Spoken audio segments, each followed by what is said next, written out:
नमस्कार, मैं हूँ वैष्णवी चौहान और आप देख रहे हैं टीवी7 भारत। देश के अंदर कांग्रेस पार्टी में हल्ला मचा हुआ है, जिसका शोर पूरी राजनीति में मचा हुआ है और एक ही सवाल सबके मन में गूंज रहा है, वो है क्या कांग्रेस के साथ बगावत करने वाले हैं सांसद शशि थरूर, और कांग्रेस को ये बगावत कितनी महंगी चुकानी पड़ती है, वो भी सवाल बना हुआ है। और ये बगावत अभी शुरू नहीं हुई है। बता दूं कि मल्लिकार्जुन खड़गे के खिलाफ कांग्रेस अध्यक्ष का चुनाव लड़ने वाली सांसद शशि थरूर इन दिनों अपनी ही पार्टी में बेचैन नजर आ रहे हैं, जिसके चलते बगावती तेवर भी दिखाने शुरू कर दिए हैं। शशि थरूर ने पीएम मोदी के अमेरिका दौरे और केरल के सीएम पिनराई विजयन की तारीफ कर पार्टी के अंदर विवाद खड़ा कर दिया है। थरूर पर पार्टी लाइन से हटकर बयान देने का आरोप लगा तो जवाब में थरूर ने कहा कि वो कांग्रेस के साथ है, लेकिन पार्टी को मेरी जरूरत नहीं है, तो मेरे पास भी विकल्प मौजूद है। ऐसे में सवाल उठता है कि शशि थरूर क्यों नाराज है और उनकी बगावत कांग्रेस के लिए कहीं महंगी न पड़ जाए। केरल के तिरुवनंतपुरम से लगातार 4 बार से लोकसभा सांसद शशि थरूर ने हाल ही में केरल की वामपंथी विजयन सरकार की नीतियों और प्रधानमंत्री नरेंद्र मोदी के अमेरिकी राष्ट्रपति ट्रंप से मुलाकात की तारीफ की थी। इतना ही नहीं, उन्होंने केरल में कांग्रेस नेतृत्व को लेकर भी सवाल उठाए थे। शशि थरूर के बयान से कांग्रेस कश्मकश में पड़ गई थी। इसके बाद कांग्रेस की केरल इकाई के मुखपत्र ने शशि थरूर को नसीहत देते हुए लेख छापा था। मुखपत्र विक्रम डेली के द्वारा लिखा गया था कि थरूर को स्थानीय निकाय चुनाव से पहले पार्टी की उम्मीद को ठेस नहीं पहुंचाना चाहिए। हजारों पार्टी कार्यकर्ताओं की उम्मीदों को धोखा न दे। ऐसे में साफ है कि शशि थरूर और कांग्रेस के बीच सब कुछ ठीक नहीं चल रहा है। शशि थरूर 16 सालों से सियासत में है। वो डिप्लोमेट रहे और 2009 से कांग्रेस पार्टी के लोकसभा सांसद है।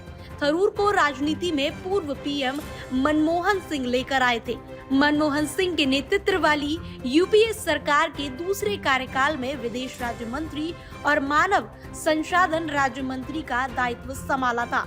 मनमोहन सिंह सरकार में शशि थरूर की अपनी रियासी अहमियत होती थी। कांग्रेस से 4 बार लगातार तिरुवनंतपुरम सीट से चुने जा रहे हैं, लेकिन मल्लिकार्जुन खड़गे के खिलाफ चुनाव लड़ने के बाद से पार्टी में सियासी हादसे पर है। इसके पीछे एक बड़ी वजह यह रही कि शशि थरूर एक समय गुलाम नबी आजाद की अगुवाई वाली कांग्रेस G23 का हिस्सा रहे हैं। कांग्रेस के G23 में रहते हुए थरूर ने कई बार गांधी परिवार के हाथों में पार्टी लीडरशिप रहने का सवाल उठाया था। 2022 में कांग्रेस अध्यक्ष पद का चुनाव हुआ तो खड़गे के खिलाफ थरूर ने टाल ठोक दी थी।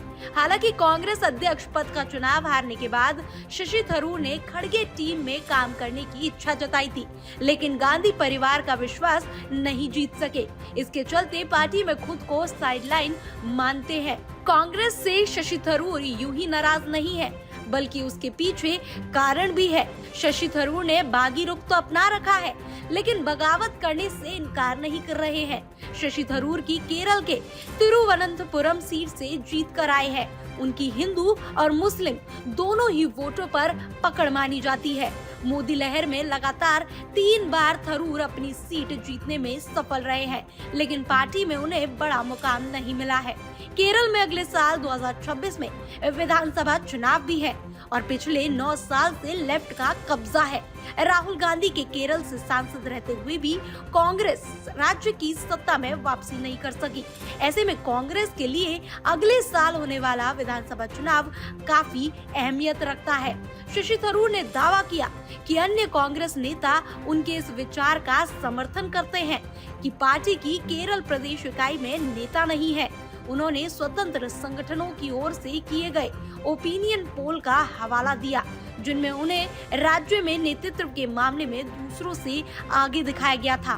तिरुवनंतपुरम से 4 बार के लोकसभा सांसद ने चेतावनी दी कि अगर कांग्रेस ने अपनी अपील का विस्तार नहीं किया तो वे केरल में लगातार तीसरी बार विपक्ष में बैठेंगे। ऐसे में शशि थरूर ने जिस तरह तेवर दिखाए हैं, उसके बाद केरल कांग्रेस में भी सियासी खींचतान शुरू हो गई है। अगर शशि थरूर को अहमियत नहीं दी गई तो हो सकता है कि कांग्रेस के हाथ से 2026 में केरल विधानसभा चुनाव चला जाए, क्योंकि शशि थरूर को हिंदुओं के साथ साथ मुस्लिम वोट पर भी कब्जा बना हुआ है। खैर, ये देखना बेहद ही दिलचस्प रहने वाला है। तमाम सारी खबरों के लिए हमारे साथ जुड़े रहिए और देखते रहिए TV7 भारत।